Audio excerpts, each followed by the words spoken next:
హరే కృష్ణ. అందరికీ కూడా తెలుగు గీత కార్యక్రమానికి స్వాగతం అండి. కార్యక్రమం మొదలు పెట్టుకునే ముందు ప్రార్థనలు చేద్దాము. ఓం జ్ఞానాతిమిరాంధస్య జ్ఞానాంజనశలాకయా చక్షురున్మిళితం యేన తస్మై శ్రీ గురవే నమః. నమో ఓం విష్ణుపాదాయ कृष्णपृष्ठाय भूतले श्रीमते भक्तिवेदान्ता स्वामिनिति नामिने। नमस्ते सरस्वते देवे गौरवाणी प्रचारिणे निर्विशेषा शून्यवादी पाश्चात्यदेशतारिणे। जय श्री कृष्ण चैतन्य प्रभु नित्यानंद श्री अद्वैता गदाधरा श्रीवासादि गौर भक्त वृंदा। हरे कृष्णा कृष्ण कृष्ण हरे हरे हरे राम राम राम हरे हरे।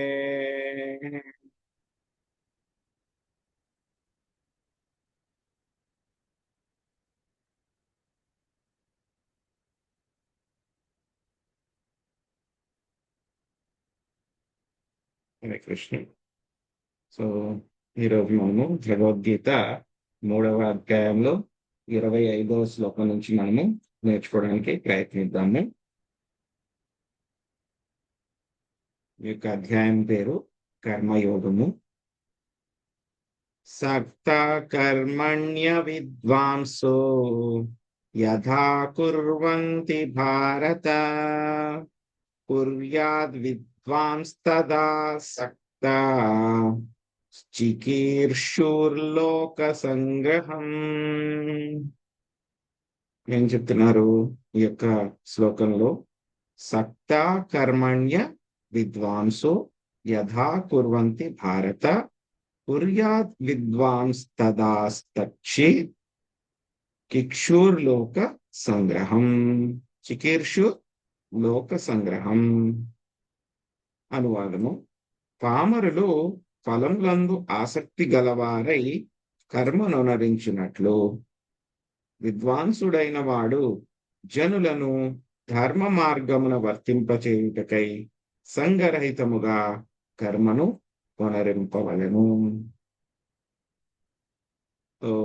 ఈ యొక్క అధ్యాయంలో మనము ఇంతకు ముందు శ్లోకాల్లో చక్కగా స్వామి ఏ విధంగా మనల్ని ఈ యొక్క సకామ కర్మయోగం నుంచి మెల్లగా ఎక్కడికి తీసుకుని వెళ్తున్నారు? శ్రీకృష్ణ భగవానుడు నిష్కామ కర్మయోగం వైపుకి తీసుకుని వెళ్తున్నారు అన్నమాట. సో నిష్కామ కర్మయోగము ఏ విధంగా గొప్ప గొప్ప వాళ్ళందరూ కూడా చేశారు. మనం ఏంటంటే కనుక అందరి ప్రవృత్తి ఎలా ఉంటుంది? ఎవరో ఒకళ్ళు గొప్ప వాళ్ళు కానీ నాయకులు కానీ ఎవరైనా ఉంటే వాళ్ళు చేసిందే మనం చేయడానికి ప్రయత్నిస్తాం. ప్రస్తుతం రోజుల్లో ఏం చేస్తున్నాం? నాయకులు అంటే కనుక మనకి రాజకీయ నాయకులు, లేకపోతే కనుక సినిమా హీరోలు హీరోయిన్, వాళ్ళు ఏమైపోయారు? రోల్ మోడల్స్ అయిపోయారు. సో వాళ్ళు ఏం చేస్తే కనుక అదే చేస్తూ ఉన్నాం అన్నమాట. కానీ అది కాకుండా ఎవరైతే కనుక నిజమైనటువంటి నాయకులు, సమాజంలో నాయకులు ఎవరైతే ఉన్నారో వాళ్ళు ఉత్తమ మార్గంలో మంచి పనులు చేస్తూ ఉంటే కనుక జన సామాన్యం కూడా ఏం చేస్తుంది? వాళ్ళనే అనుసరిస్తుంది. అందుకే ఏం చెప్తున్నారు? ఎవరైతే ఉత్తమ వ్యక్తులు ఎవరైతే ఉన్నారో, వాళ్ళు ఉన్నత స్థాయిలో ఉన్నటువంటి వాళ్ళు ఎవరైతే ఉన్నారో వాళ్ళందరూ కూడా ఏం చేయాలి? ఒక మంచి స్టాండర్డ్ ఒకటి సెట్ చేయాలన్నమాట. అంటే మంచి స్థాయిని వాళ్ళు స్థాపించాలన్నమాట. స్థాపిస్తే ఏమవుతుంది? జనసామాన్యం వాళ్ళకి తెలియదు. చాలా మంది అమాయక ప్రజలు ఉంటారు.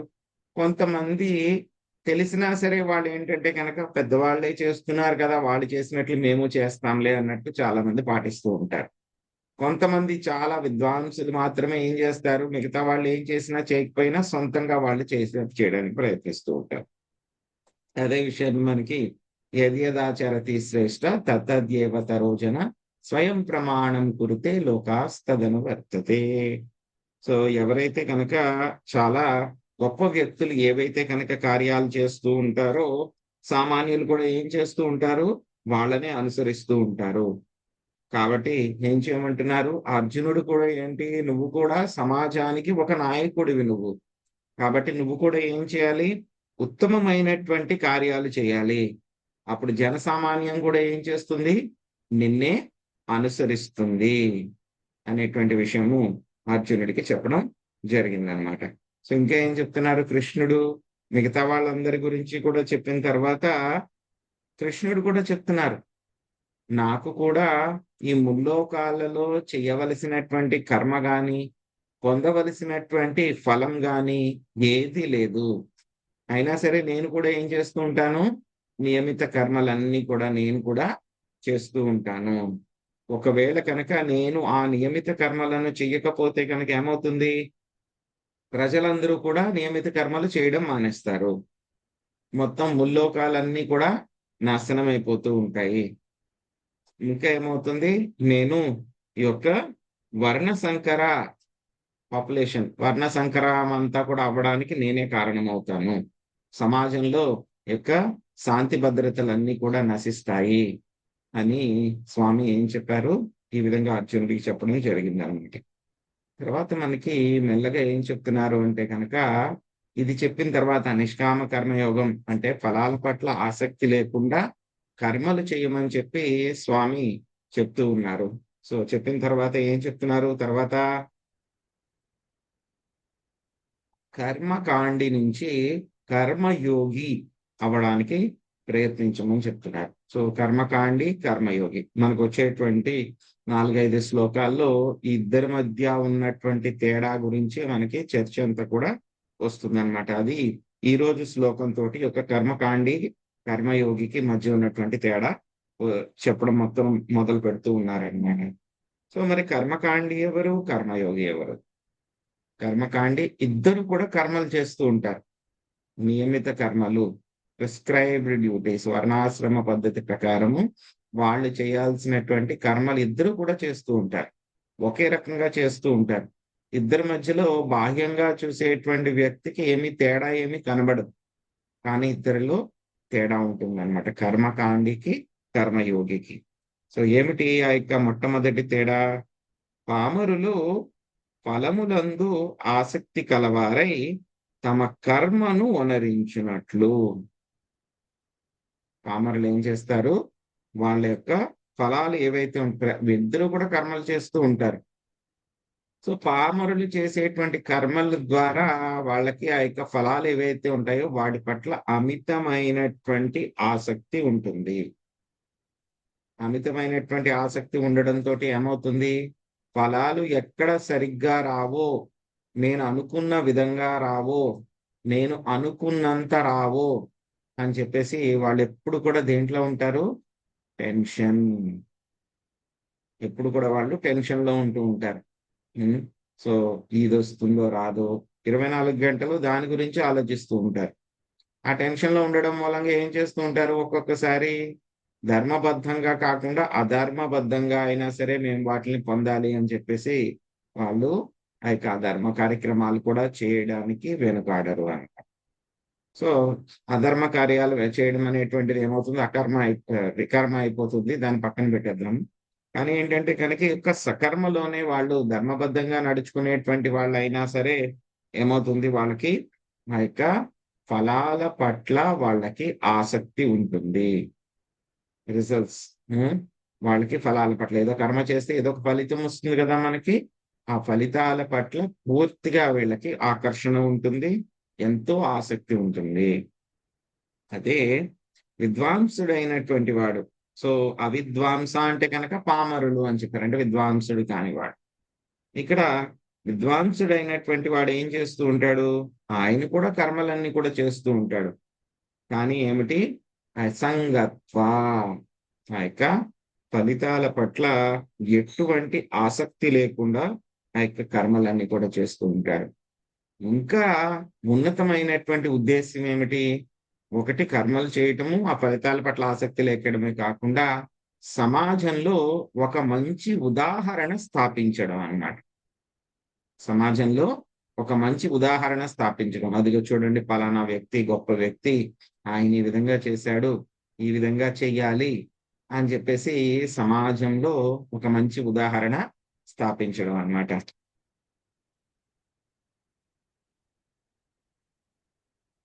సో, ఆ విధంగా మనము నడుచుకోవాలన్నమాట. సమాజంలో మంచి ఉదాహరణ స్థాపించే విధంగా.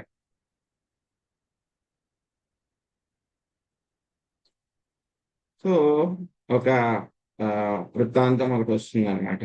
సో, భోజరాజు గారు ఉంటారనమాట. సో, వాళ్ళ యొక్క అన్నగారనమాట. సో, ఆయనేంటంటే గనక మొత్తము ఆయనకి భార్య పట్ల ఎంతో ఆసక్తి ఉంటుందనమాట. భార్య పట్ల ఎంతో ఆసక్తి ఉంటుంది. సో, ఆయనేంటంటే గనక వాళ్ళ భార్య మీద ఆయన ఒక శతకం కూడా రాసాడాయన. మా భార్య అలాంటిది, ఇలాంటిది అని కవిత్వం అన్నమాట. అంత ఆసక్తి అన్నమాట భార్య పట్ల. ఒకసారి ఏం జరిగిందంటే గనక ఒక గొప్ప ఋషి గారొచ్చారు. సో, ఆయన ఏం చేశారు అంటే గనక ఈయన బాగా సేవ చేస్తే గనక ఒక పండు ఒకటి ఇచ్చారు ఆయనకి. పండిచ్చి, ఈ పండు ఎవరైతే గనక తీసుకుంటారో వాళ్ళకేమవుతుంది, ఎప్పుడు కూడా మంచి ఆరోగ్యం ఉంటుంది. ఆ! వాళ్ళకి శరీరంలో ఎటువంటి వ్యాధులు అవి ఏమి రాకుండా ఉంటాయి అని చెప్పి చెప్తారనమాట. చెప్తే గనక ఆయన చాలా సంతోషంగా భోజరాజు గారు తీసుకుంటారు. తీసుకున్న తర్వాత ఆయన ఇంటికి వెళ్తారు. వెళ్ళిన తర్వాత ఆలోచిస్తారనమాట. ఇది నేను తినడం ఎందుకు? హ్మ్. నేను తినాల్సిన అవసరం ఏముంది దీన్ని? నాకెంతో ఇష్టమైనటువంటి నా భార్యకిస్తాను. ఆవిడ చాలా ఆరోగ్యంగా ఉండనివ్వి అని చెప్పి తీసుకెళ్ళి ఆవిడకిస్తారనమాట. ఆవిడ కూడా చాలా సంతోషిస్తుంది. ఈయన వెళ్ళిపోతారు. వెళ్ళిపోయిన తర్వాత ఆవిడ తింటుంది కదా అని వెళ్ళిపోతారాయన. ఆవిడేం చేస్తుంది, ఈ పండు తీసుకెళ్ళి అదే రాజుగారి సేనాపతి ఒకాయనుంటారు. ఆవిడకేంటంటే గనక సేనాపతి అంటే గనక చాలా ఇష్టం ఆవిడకి. ఆవిడేం చేస్తుంది, వెళ్లి ఆయన్ని కలిసి ఈ పండు ఆవిడకిస్తుందనమాట. ఆయనకిస్తుందనమాట. ఇది తినండి చాలా మంచిది. తింటే గనక మీకు ఎటువంటి రోగాలు, వ్యాధులేమి రాకుండా ఉంటాయి. ఎంతో మంత్రఫలితంగా వచ్చిందిది అని చెప్పి చెప్తుందండి. ఆయన కూడా తీసుకుంటాడు. తీసుకున్న తర్వాత ఆయన కూడా ఉంచుకుంటాడు దాన్ని వెళ్ళిపోతాడు. వెళ్ళిపోయిన తర్వాత ఆయనకేంటంటే గనక ఆ రాజ్యంలోనే ఏంటంటే గనక ఒక వేశ్య ఉంటుందనమాట. సో, ఆవిడ మీద ఆయనకి ఆసక్తి. ఆయన తీసుకొని వెళ్లి ఏం చేస్తాడు, ఆ వేశ్యకి తీసుకొని వెళ్లి ఆ పండిస్తాడనమాట. వేశ్యకి తీసుకొని వెళ్లి పండిస్తాడనమాట. వేశ్య ఆవిడ నర్తకి కూడా అన్నమాట. సో, పండిస్తే గనక ఆవిడ తీసుకుంటుంది. ఎంతో ఆనందంగా థాంక్ యూ అని చెప్తుంది. ఆ తర్వాత ఆవిడేం చేస్తుంది, ఇది నేను తిని నేనేం చేస్తాను? నాకు రాజుగారంటే గనక చాలా ఆసక్తి. ఆ! చాలా ఇష్టము అని చెప్పి ఆవిడేం చేస్తుంది, నర్తకి కదా! నర్తకి కాబట్టి రాజుగారికి యాక్సెస్ ఉంది ఆవిడకి. సో, అందుకని ఆవిడేం చేసింది, ఆ పండు తీసుకొని వెళ్లి రాజుగారికి ఇస్తుందన్నమాట. ఇచ్చి చెప్తుంది, "ఈ పండు తినండి చాలా మంచిది. మంత్రయుక్తం ఇది. ఎంతో ఆరోగ్యంగా ఉంటారు మీరు" అని చెప్పేసి. అంటే ఏ రాజుగారు భోజరాజు గారు వాళ్ళ అన్నగారు ఏ రాజుగారైతే గనక ఆ పండు తీసుకెళ్ళి వాళ్ళ భార్యకి ఇచ్చారో ఆయన దగ్గరికే మళ్ళీ సర్కిల్ తిరిగి మొత్తం ఆ పండు వచ్చేసింది మళ్ళీ. సర్కిల్ తిరిగి ఆయన దగ్గరికే వచ్చేసిందండి. ఇంకప్పుడు ఆయనకి అర్థమైపోతుందన్నమాట. ఇది చూడండి ఇలా ఉంది నా పరిస్థితి. అంటే నేనింతగా ఇష్టపడేటువంటి నా భార్యకి నేనంటే ఇష్టం లేదు అని చెప్పి అర్థమైపోయింది. సో, అలాగా ఆయనేం చేస్తారంటే గనక వెంటనే ఆయనకి పూర్తిగా ఆసక్తి అంతా పోతుందన్నమాట. వైరాగ్యం వచ్చేస్తుంది. ఆయనేం చేస్తారు మొత్తం వైరాగ్యం వచ్చేసి అన్నీ కూడా వదిలిపెట్టేస్తారు. కుమారుడికి ఆ రాజ్యం అంతా కూడా ఇచ్చేసి ఆయన వెళ్ళిపోతారన్నమాట. వదిలేసి వెళ్ళిపోతారు. ఎప్పుడైతే గనక ఈయన వదిలేసి అలాగ వెళ్ళిపోయారో, ఆయనకి ఒక రాజుంటాడు. ఆయనకి ప్రత్యర్థి అన్నమాట. ఆయనకి ఈయనకి కాంపిటీషన్ అన్నమాట. సో, ప్రత్యర్థి రాజుకి కాంపిటీషన్ ఉంటే గనక ఆయన కూడా ఏం చేస్తాడు, ఓహ్! ఈయన కూడా వదిలిపెట్టేసాడు ఆ రాజ్యం. అంటే నేను కూడా వదిలిపెట్టేస్తానని ఆయన కూడా కాంపిటీషన్‌లో వదిలిపెట్టేస్తాడు. వదిలిపెట్టేస్తారు. వీళ్ళిద్దరూ కూడా మొత్తం అంతా కూడా వదిలిపెట్టేస్తారు. వదిలిపెట్టేసి అలా అలా తిరుగుతూ ఉంటారు. రాజ్యంలో అంతా యోగిల కింద ఉంటారన్నమాట.